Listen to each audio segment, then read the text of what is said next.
Olá pessoal, vamos nessa videoaula comentar os exercícios da lista número 5, referentes ao módulo número 7 do nosso curso de Hidrologia Aplicada para Engenheiros Civis, que é um módulo que se refere a escoamento e propagação de vazões. Tá? Sejam bem-vindos e bora lá!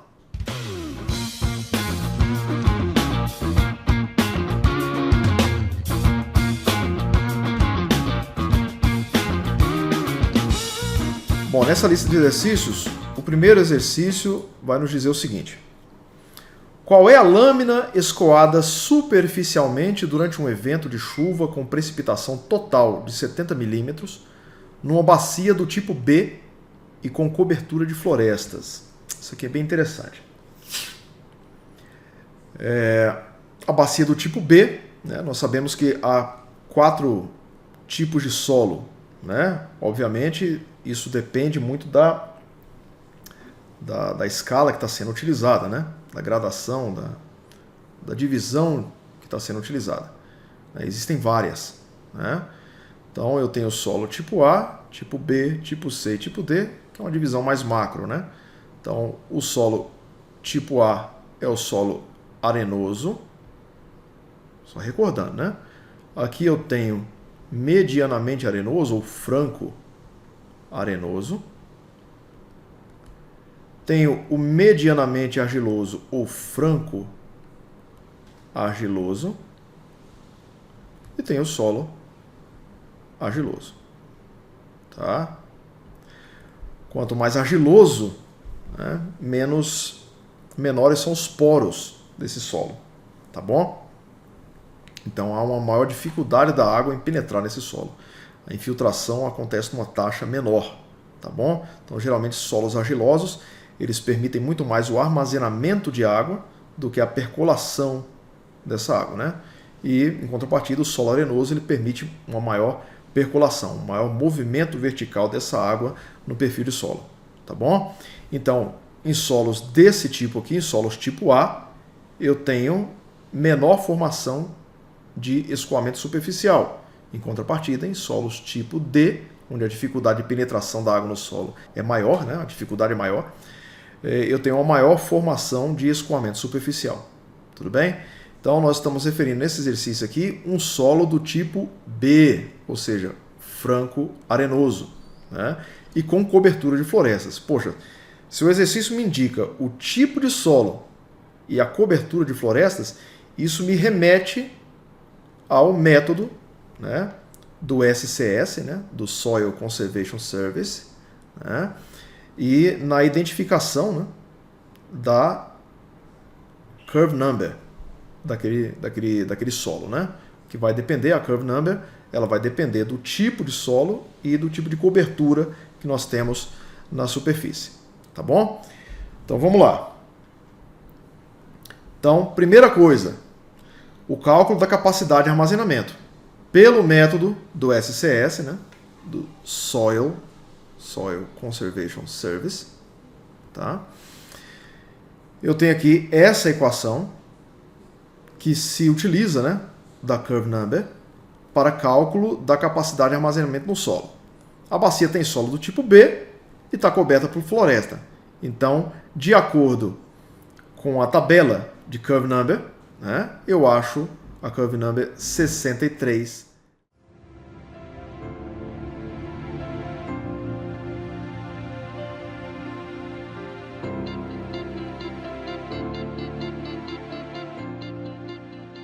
Né, que é um valor médio, tá bom? E eu vou substituir esse valor 63 nessa equação. Então, 25.400 sobre 63 menos 254 é igual a 149,2 milímetros. Lembrando que esse valor que eu achei aqui de 63, ele vai até 100, tá bom?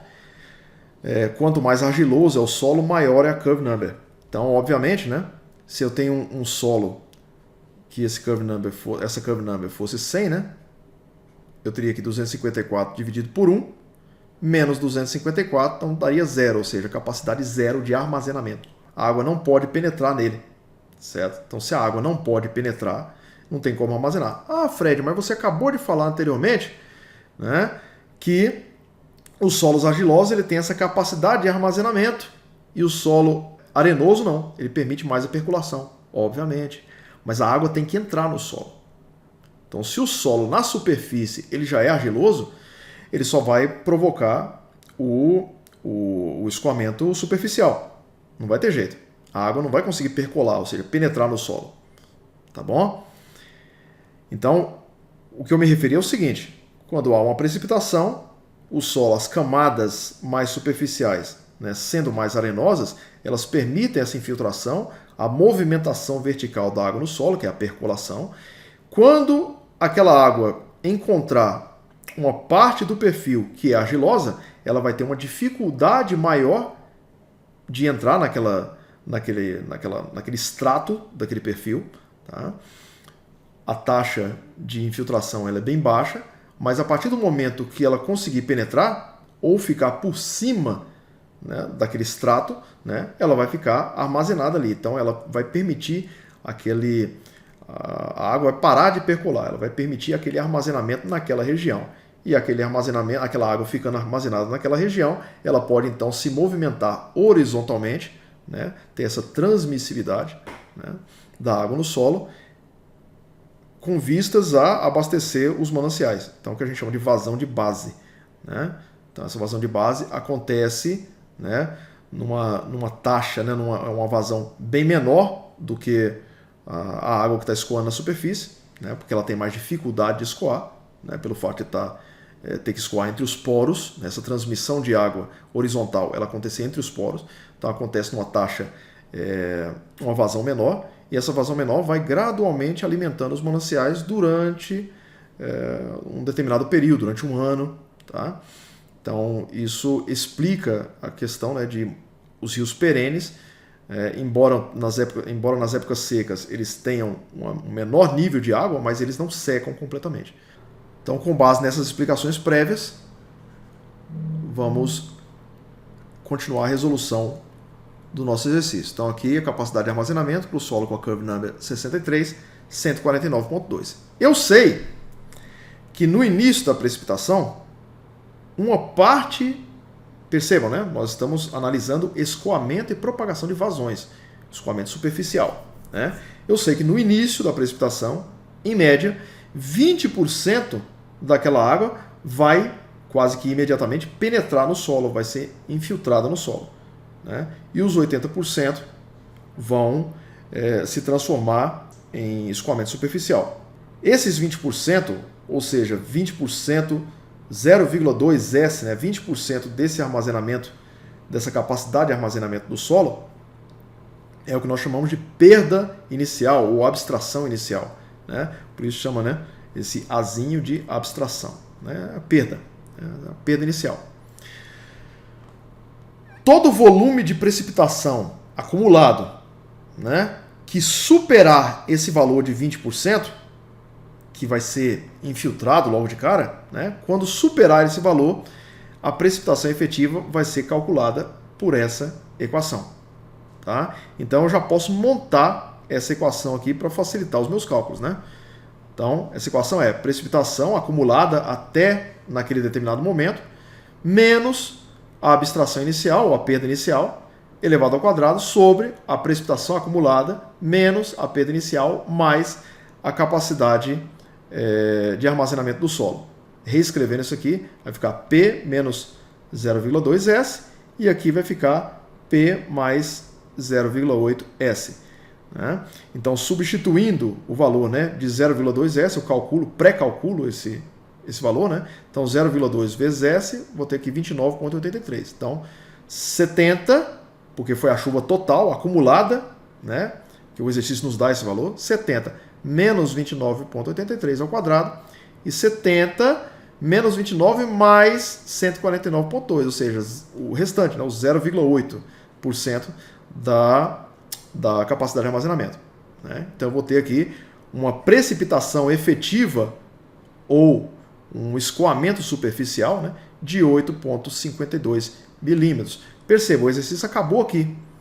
Porque ele não pede para eu calcular volume, nem vazão. Ele pede para eu calcular a lâmina que vai escoar. Tá? Então percebam, foram precipitados de modo acumulado, né, 70 milímetros.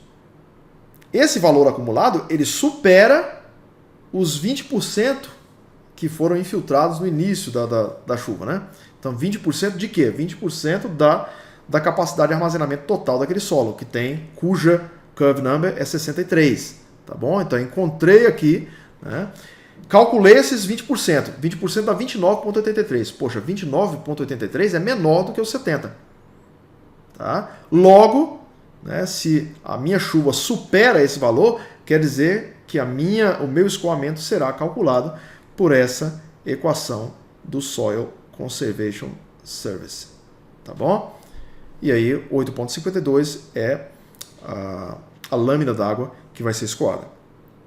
Exercício simples, explicação um pouco maior do que o necessário, mas eu queria deixar aqui bem frisado com vocês, né, o pensamento, né, o algoritmo, a lógica por trás dessa resolução. Vamos lá, exercício número 2 diz o seguinte: calcular o hidrograma unitário para uma bacia com os seguintes dados. Primeiramente lembrar, né, o que é hidrograma unitário. Geralmente, hidrograma é um gráfico onde eu tenho, né, vazão e tempo de chuva, né? Aqui pode estar em horas, e aqui a vazão aqui pode estar em metros cúbicos por segundo ou milímetros por hora, alguma coisa desse tipo, tá bom? Muito bem. Quando eu acompanho, né? Eu tenho um acompanhamento desses dados hidrológicos, eu tenho, né, no início da chuva até chegar na vazão de pico e depois ao período de recessão, tá? Então aqui a água no subsolo, né, estava num determinado nível, no final da chuva eu vou ter um nível maior de água armazenada no subsolo. E aqui o meu escoamento superficial, né, aqui a minha vazão de pico e etc. Mas isso é uma curva, por quê? Porque eu tenho vários dados sendo acompanhados. Quando eu não tenho esses dados, eu só tenho dado de vazão de pico, eu vou lá e traço um hidrograma chamado hidrograma unitário. Tá bom? Por que ele chama unitário? Porque eu só tenho um dado, né? Eu começo aqui com o início, né, o dado inicial, a minha vazão de pico e a minha recessão. Então ele é um triângulo, entendeu? É um triângulo. Então eu posso pegar aqui a minha vazão de pico, o tempo de base, ou seja, o tempo de duração da chuva, o tempo de pico, né, o tempo que a chuva levou, a precipitação levou para alcançar a minha vazão de pico. Perdão. Aqui é TP, tá? Aqui é o... Ok? Então vira o meu hidrograma unitário. Quando você não tem dados, né, intermediários, né, você acaba tendo que trabalhar com os dados que você tem, tá ok? E aí o mais próximo vai ser o quê? Um triângulo, não tem mais uma curva. Então o exercício me pede para calcular o hidrograma unitário para uma bacia com os seguintes dados.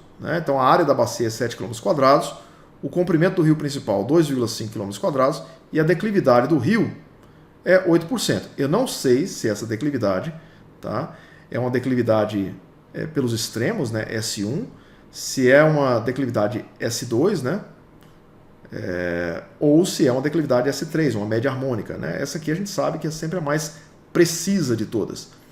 Né? Mas o exercício não me fala qual que é. Né? Essa aqui, a S2, é aquela por compensação de áreas. Né? A área sob a curva, né, é a mesma área correspondente a um triângulo. Né?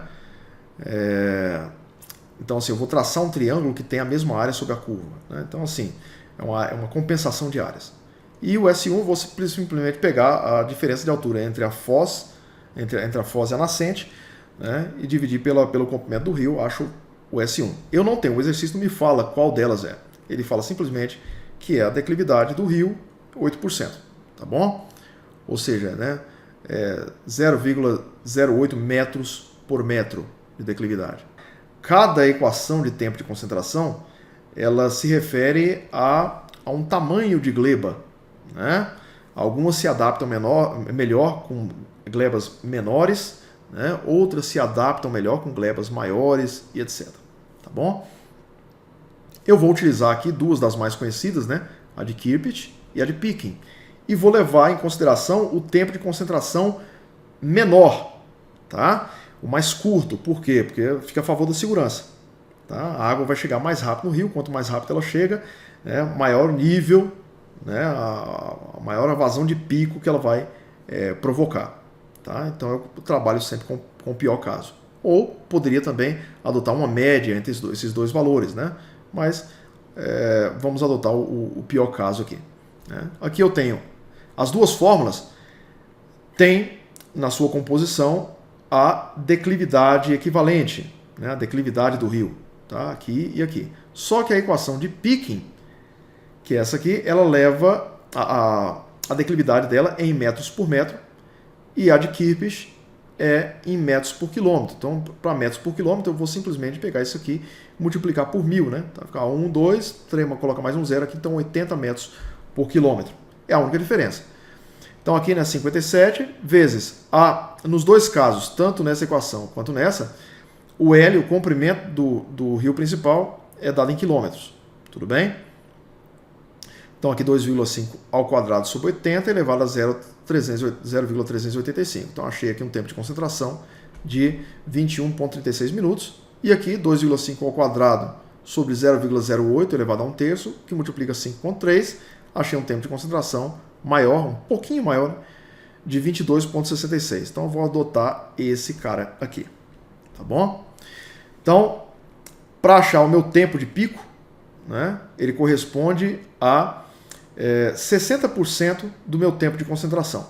Tá? O tempo de concentração que eu encontrei, eu vou adotar 21,36 minutos. Né? 21,36 minutos é a mesma coisa de...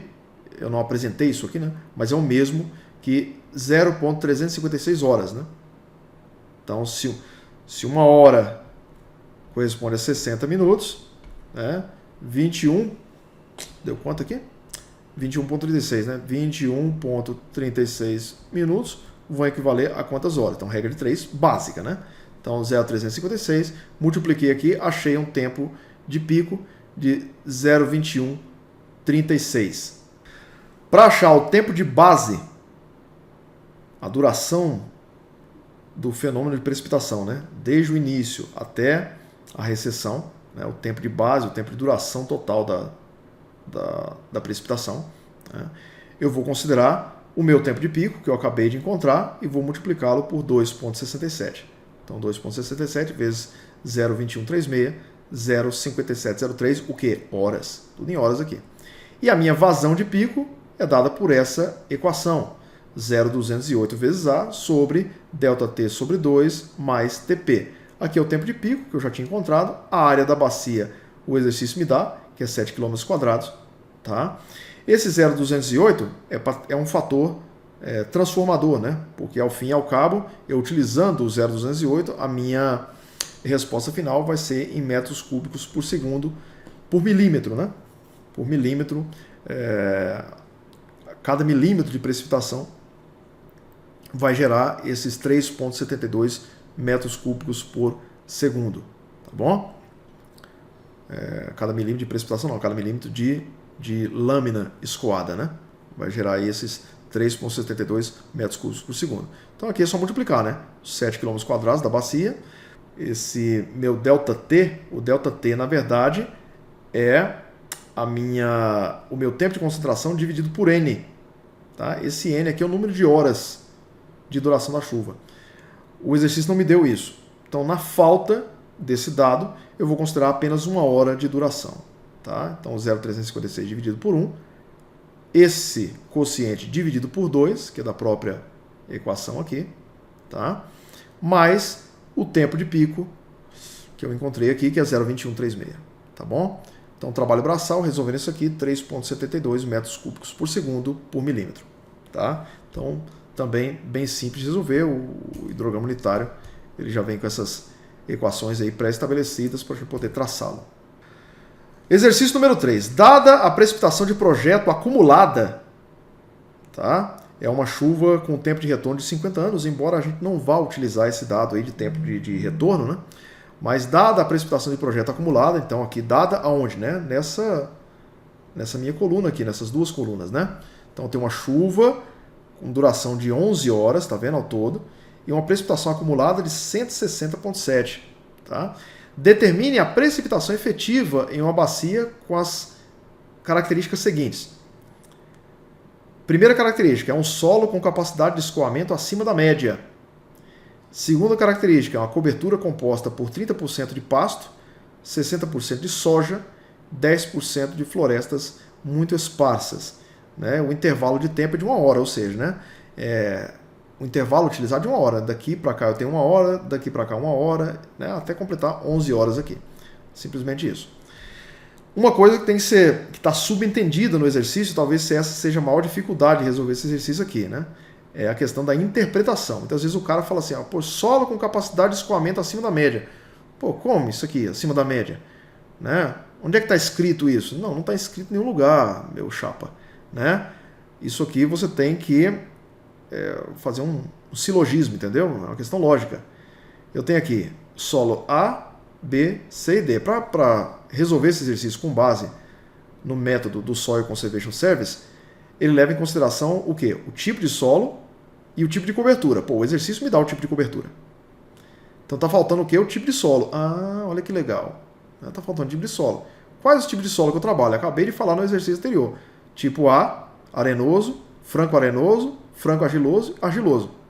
Né? Imagine que aqui no meio, né, eu tenho uma linha passando aqui que divide, né, na verdade, né, com solos com grande capacidade de percolação, né, ou seja, né, que geram pouco escoamento superficial, e solos aqui abaixo, né, que geram mais escoamento superficial.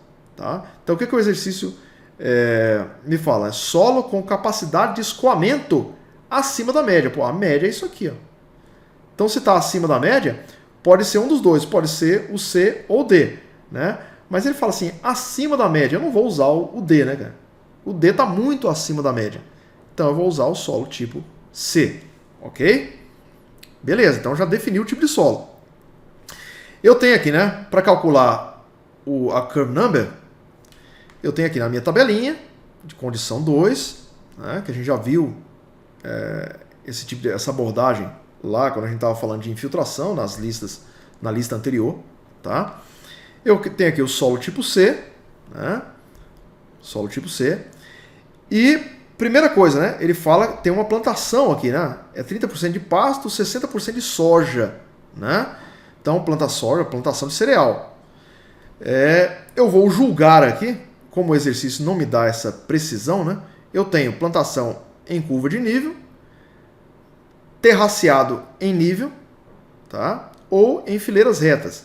Eu vou adotar aqui o 82, como se ele tivesse plantado em curva de nível. Poxa, Fred, eu resolvi o exercício adotando aqui, na verdade, a plantação de soja em fileira reta, que é o que eu mais vejo. Tudo bem, vai dar uma diferença ali de 82 para 83, não vai dar uma diferença muito grande não. Você pode utilizar. Vai estar errado? Não, não vai estar errado, meu querido. O exercício não especificou. Tá? Quando o exercício não especifica, você fica livre aqui para adotar um dos 3 valores, entendeu? Eu adotei aqui o 82, ok? Eu vou ter 30% de pasto, ou seja, pastagem. Eu tenho pastagem pobre em curva de nível, normal em curva de nível e boa em curva de nível. O exercício especificou? Não, então eu vou na média. Adotei aqui para solo tipo C, 75. E o exercício me fala de florestas. Tá? Eu tenho florestas muito esparsas, com baixa transpiração, esparsas, densas e normais. Né? Poderia utilizar qualquer uma delas. O exercício me remete a qual delas? Não. Sim, opa, desculpe, o exercício está me remetendo. Florestas muito esparsas, aqui ótimo. Né? Ele está me falando aqui, ó, florestas muito esparsas. Então, aqui, nesse caso aqui, eu não tenho que escolher nenhuma delas. Eu vou direto na 86. Tá? E cada uma delas representa um percentual da área. Então, eu vou achar o meu curve number médio. É 30% de pasto, 60% da soja e 10% de floresta. O pasto é 75. Olha aqui, ó, 75. A floresta, 86. E aqui, a minha plantação de cereal, 82. Então, só substituir aqui, né? Soja, 82. Floresta, 86. O pasto, 75. Então, 0,3, 30% de 75, mais 60% de 82, mais 0,1% de 86. Ou seja, 0,3 mais 0,1, 0,4, mais 0,6, 1. Então, estou abordando toda a área. né? Então achei um curve number médio de 80.3. Ótimo, já tenho o curve number. Aí repito o que eu fiz no exercício anterior, só que agora com um pouquinho a mais de cálculo, né? Porque o exercício vai me pedir o seguinte, né? Dada a precipitação, determine a precipitação efetiva. Ele quer a precipitação efetiva na bacia, tá bom? E como a chuva durou 11 horas, em cada hora eu vou ter uma formação de precipitação efetiva, de escoamento. Tá? No começo, talvez, eu tenha aquela perda inicial, né? A água infiltra logo de cara, 20% da precipitação infiltra logo de cara. Então, enquanto eu não chegar nesses 20% que vão infiltrar, enquanto eu não ultrapassar esse valor, eu não vou gerar escoamento superficial. Depois disso, depois desse ponto de corte, eu vou começar a gerar escoamento superficial, que vai ser calculado com essa equação aqui. Tudo bem? Então, qual que é a capacidade de armazenamento daquele tipo de solo? Poxa, eu tenho a curve number 80.3. Então, substituí nessa equação, achei aqui a capacidade de armazenamento 62.3 milímetros. Se eu pegar 20% desse sujeito aqui, ó, eu vou ter 12.46. Então, a minha precipitação, até que ela alcance, a minha precipitação acumulada, até que ela alcance esses 12.46, se ela não alcança esses 12.46, toda a precipitação vai infiltrar. A partir do momento que ela alcança e ultrapassa esses 12.46, eu vou ter formação de escoamento superficial, que vai ser calculado através de quê? Através dessa equação. Então já vem aqui, já prepara a equação, né? O P menos o 0,2S, né, que é o 12.46, e o P mais o 0,8S, que é 49.84. Né? Esse cara mais esse cara resulta esse cara aqui. Tá? São as duas parcelas que juntas correspondem à minha capacidade de armazenamento. Tudo bem? Pois bem, então vamos para os dados do exercício. Né? Eu tenho aqui a curve number 80.3, capacidade de armazenamento 62.3, o 0,2S, o 20%, a perda inicial, é de 12.46 e o 0,8, 49.84. Eu tenho aqui os dados que o exercício me deu, né? 1 hora de chuva, 2, 3, 4, 5, 6, 7, 8, até 11. O total precipitado acumulado, o exercício me deu também. Esse cara aqui, até 160.7. Como é que eu acho o total precipitado por hora? Né? Então, se esse aqui é acumulado, eu vou pegar, né? 8.7, 8.7. A partir daqui, eu vou pegar, né? 18.6 menos 8.7, 9.9. 36.9 menos 18.6, 18.3. 92.5 menos 36.9, 55.6. E assim por diante. Então, achei a precipitação horária. Tá? Muito, muito simples. Chuva excedente acumulada. Olha só. Nesse momento aqui, ó, eu tinha 8.7, o valor acumulado, né? 8.7 na primeira hora de chuva. Esse valor ele é menor do que 12.46. Logo, tudo que choveu infiltrou. Então, a minha infiltração ela foi integral lá. E o que sobrou de chuva excedente? Nada, zero. Tá? Aqui eu tenho a chuva excedente acumulada nessa coluna. E aqui eu tenho a chuva excedente por hora. Né? Como é que eu vou achar essa chuva excedente por hora? Do mesmo jeito que eu achei esse total precipitado por hora também. Então perceba, né? O que eu estou calculando aqui agora é tudo acumulado. Tá? Poxa, na segunda hora eu tive uma precipitação acumulada de 18.6. 18.6 é maior que 12.46. Logo, eu vou ter que pegar esses 18.6, substituir nessa equação aqui e vou encontrar 0,6. Né? Chuva excedente acumulada. Tá bom? Vou fazer isso. A partir daqui, né, todos esses valores superam os 20% da capacidade de armazenamento do solo. Então, eu vou usar aquela equação anterior, essa fulana aqui, para calcular todos esses dados. Aqui eu fiz no Excel, né? Tá? Fui calculando todos eles até chegar aqui no 104.4. Esses valores, lembrando, são acumulados. Então, eu vou pegar aqui agora, né? 0, 0, 0.6, 0.6. Como esse valor aqui é acumulado, né? 6.9 menos 0.6, 6.3. 45 menos 6.9, 38.1. 66.6 menos 45, 21.6. E assim por diante até chegar aqui, né, no fator de 4.8. Tá bom? Que é a chuva excedente por hora, né? Aquele escoamento em milímetros em cada momento, em cada período, em cada intervalo de chuva. Tá? E aqui eu tenho, né, eu vou encontrar a minha infiltração. No começo infiltrou tudo, tá bom? Depois aqui eu tenho a precipitação horária e aqui a chuva excedente horária também. Então se eu pegar a precipitação, né, menos a chuva excedente, eu vou encontrar o que infiltrou. Então 9,9 menos 0,6, 9,3 que infiltrou. 18,3 menos 6,3, 12.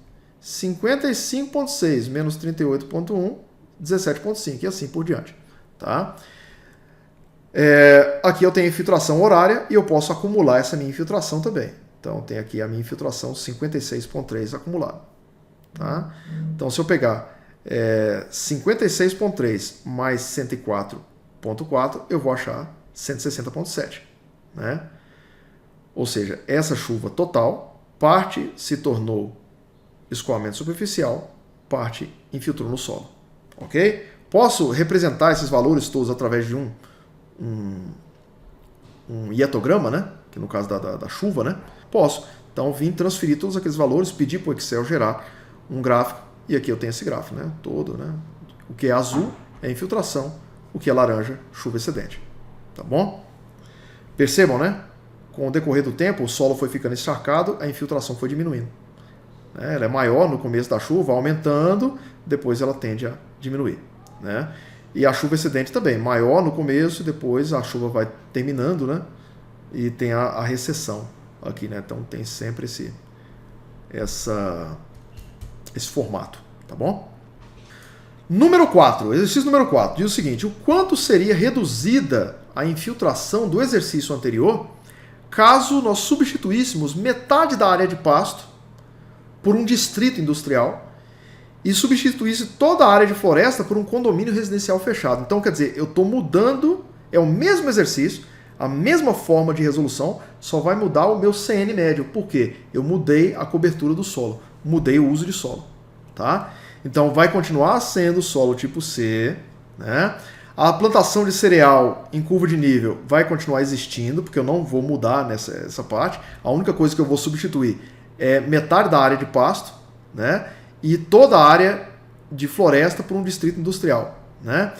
Então, eu vou continuar tendo área de pasto, né? Também normal, belezinha, 75, né?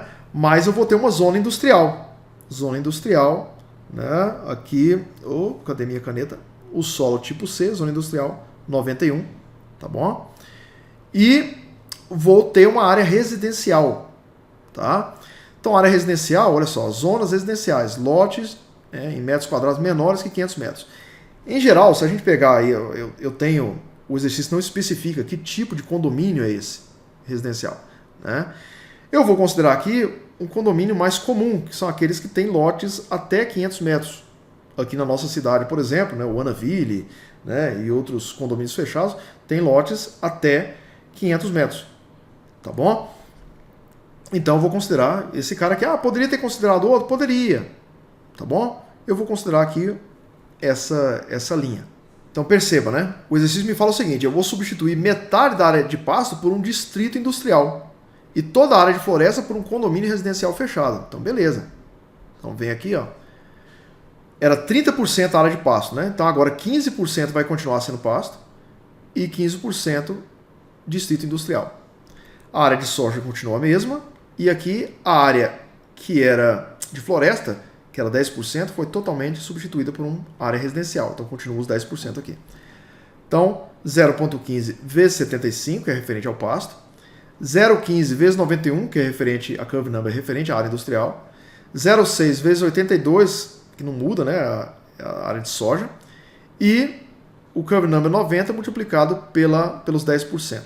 Tá? Então achei aqui 83,1. Perceba, o exercício anterior, ele me dava uma curve number, vamos pegar aqui, de 80,3.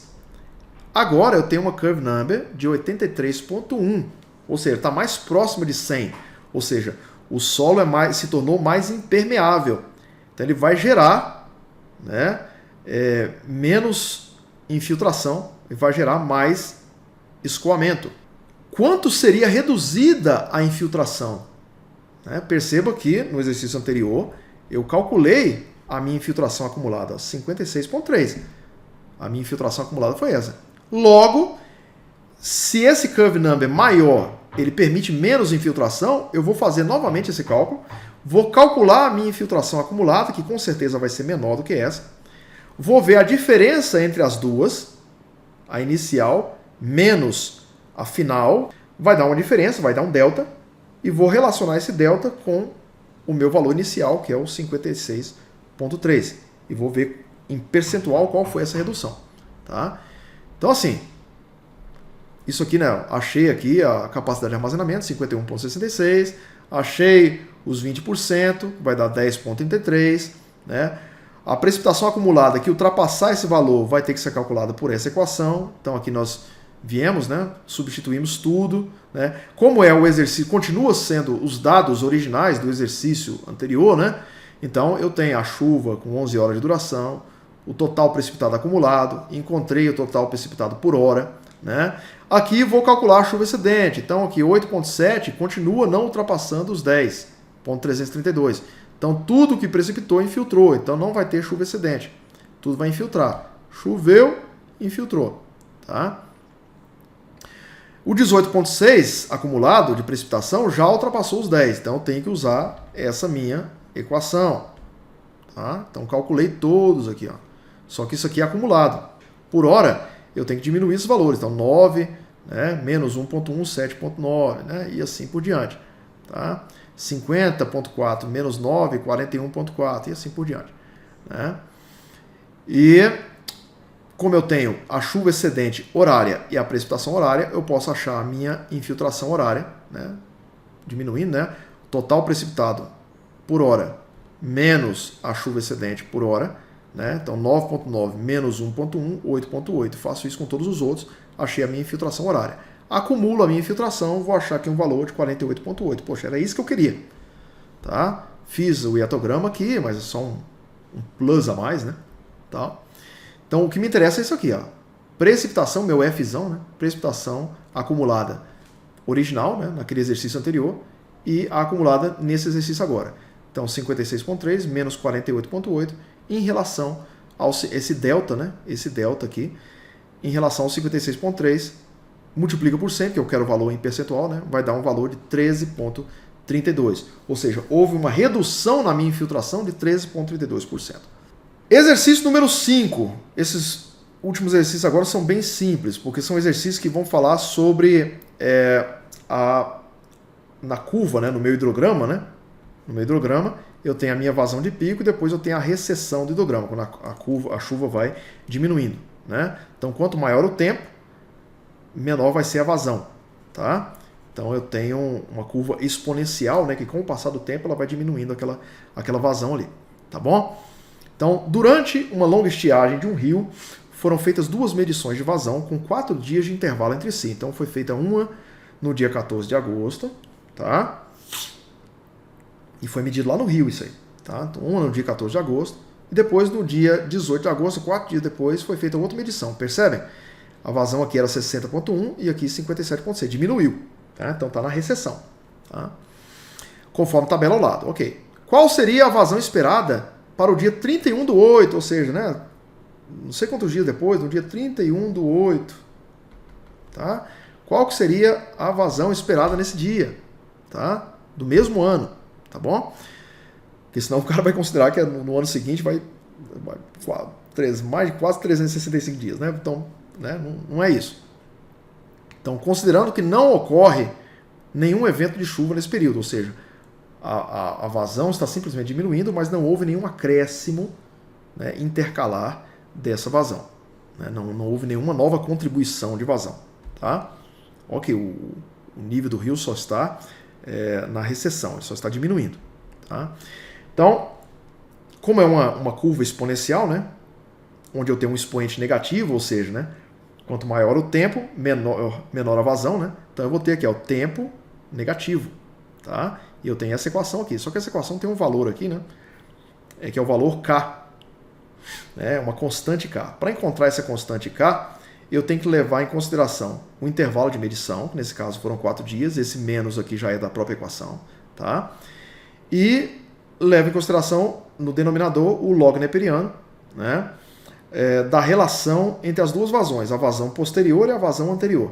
Né, a vazão medida num tempo mais ΔT e a vazão em relação à vazão medida anteriormente, no tempo T. Né? Então, nesse intervalo de 4 dias, né, a primeira vazão medida foi 60.1 e a segunda, né, num tempo posterior, 57.6.